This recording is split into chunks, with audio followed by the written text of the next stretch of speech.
Assalamualaikum warahmatullahi wabarakatuh. Bella Bapak Ibu, kali ini kita akan bahas materi teknis P3K IPA SMP sesuai dengan FR. Ini part yang pertama. Peringatan, sebelum Bapak Ibu menonton video ini, agar tidak kecewa nantinya, jadi video ini tidak berisi soal, hanya berisi pembahasan materi, tetapi sesuai dengan FR atau Field Report dari teman kita yang ujian pada tahap pertama. Kalau soalnya sendiri itu sangat panjang, begitu juga dengan pilihan jawabannya. Jadi semoga video ini membantu Bapak Ibu untuk ujian tahap kedua dan bisa lulus tahun ini. Amin amin ya robbal alamin. Bagi Bapak Ibu yang belum subscribe, jangan lupa untuk subscribe terlebih dahulu. Terima kasih.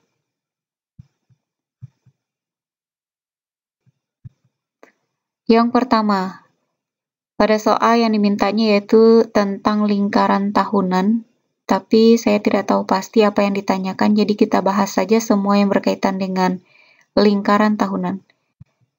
Apa itu lingkaran tahunan? Lingkaran tahunan adalah lingkaran konsentris yang tampak berlapis-lapis dan sering digunakan untuk melihat umur tanaman di kotil.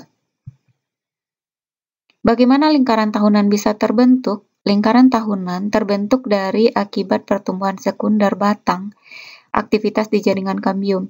Pembelahan kambium ke arah luar akan membentuk floem sekunder, sedangkan pembelahan kambium ke arah dalam akan membentuk xilem sekunder. Hal ini menyebabkan penambahan diameter batang dan pembentukan lingkaran tahunan. Lalu mengapa pada batang monokotil tidak ditemukan lingkaran tahunan? Karena batang monokotil tidak memiliki kambium sehingga tidak mengalami pertumbuhan sekunder batang. Jelaskan bentuk pola lingkaran tahunan. Jadi lingkaran tahunan itu memiliki pola lapisan terang dan lapisan gelap. Lapisan terang dihasilkan pada saat kondisi lingkungan basah yaitu musim hujan, karena banyaknya air yang masuk ke xilem sehingga lapisan yang terbentuk lebih terang. Sedangkan lapisan gelap terbentuk pada saat musim kemarau.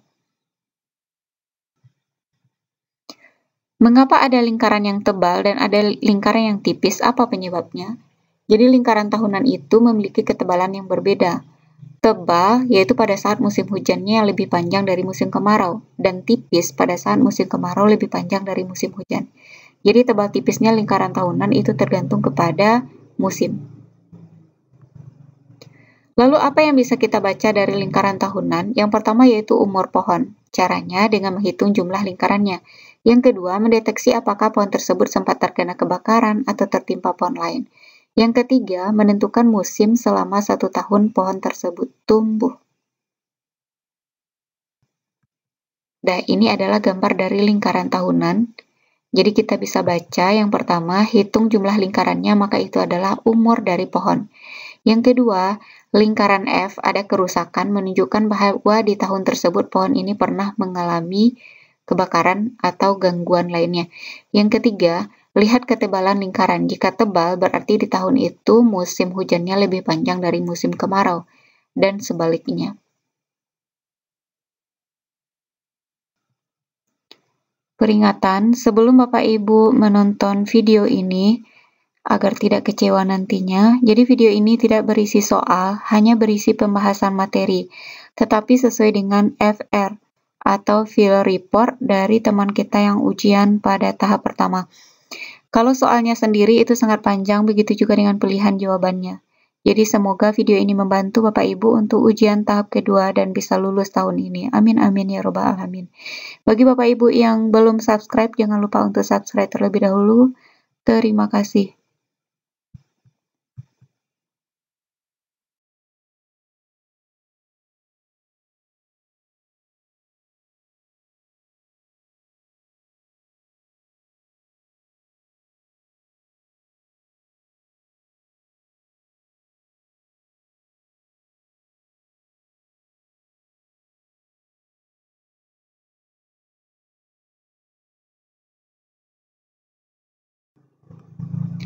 Nah, ini adalah gambar dari yang sebelah kanan itu adalah sel tumbuhan, yang sebelah kiri adalah sel hewan.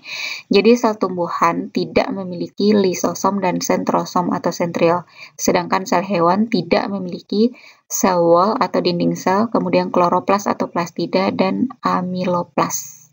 Termasuk juga vakuolanya tidak besar. Kemudian FR selanjutnya tentang mitigasi bencana. Apa itu mitigasi bencana? Mitigasi bencana adalah segala upaya untuk mengurangi bencana. Apa tujuannya? Mengurangi kerugian yang lebih besar akibat bencana yang sulit dideteksi kemunculannya secara tepat. Apa saja programnya? Ada pembangunan secara fisik, ada peningkatan kemampuan menghadapi bencana. Sebagai contoh, ini adalah mitigasi bencana banjir, terbagi atas 3, sebelum, saat, dan sesudah. Kalau sebelum banjir, yang pertama kita harus tahu itu apa bencana banjir. Yang kedua, menyiapkan barang yang diperlukan jika sewaktu-waktu terjadi banjir.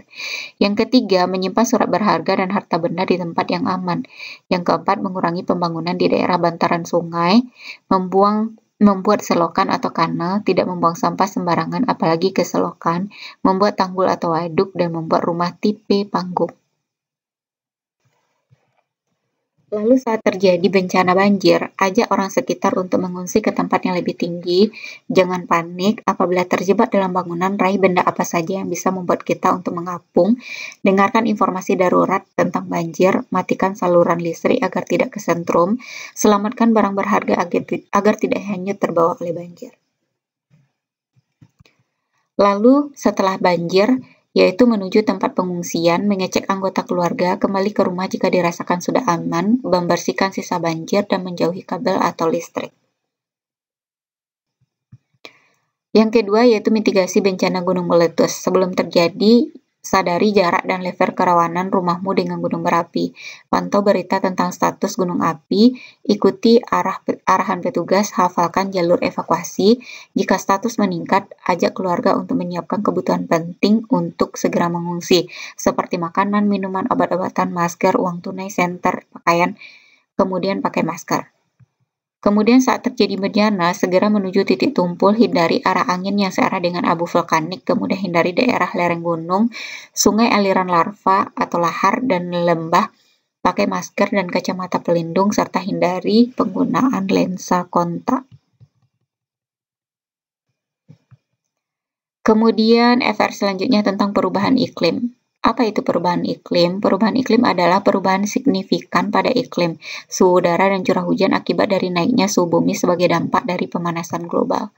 Bagaimana ciri-ciri iklim yang telah berubah? Yang pertama, curah hujannya itu tinggi, musim kemaraunya yang berkepanjangan, atau peningkatan volume air akibat mencairnya es di kutub, terjadinya bencana alam puting beliung, atau berkurangnya sumber air. Jadi demikianlah video kali ini Bapak Ibu. Bagi Bapak Ibu yang belum subscribe, jangan lupa untuk like dan subscribe. Insya Allah channel ini akan terus membahas tentang soal-soal P3K sesuai dengan FR sampai ujian tahap kedua berlangsung.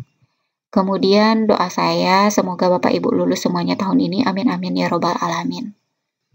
Kemudian saya minta juga bagi Bapak Ibu yang masih ingat materi apa saja yang masuk pada tes tahap 1 kemarin, silakan ditulis di kolom komentar.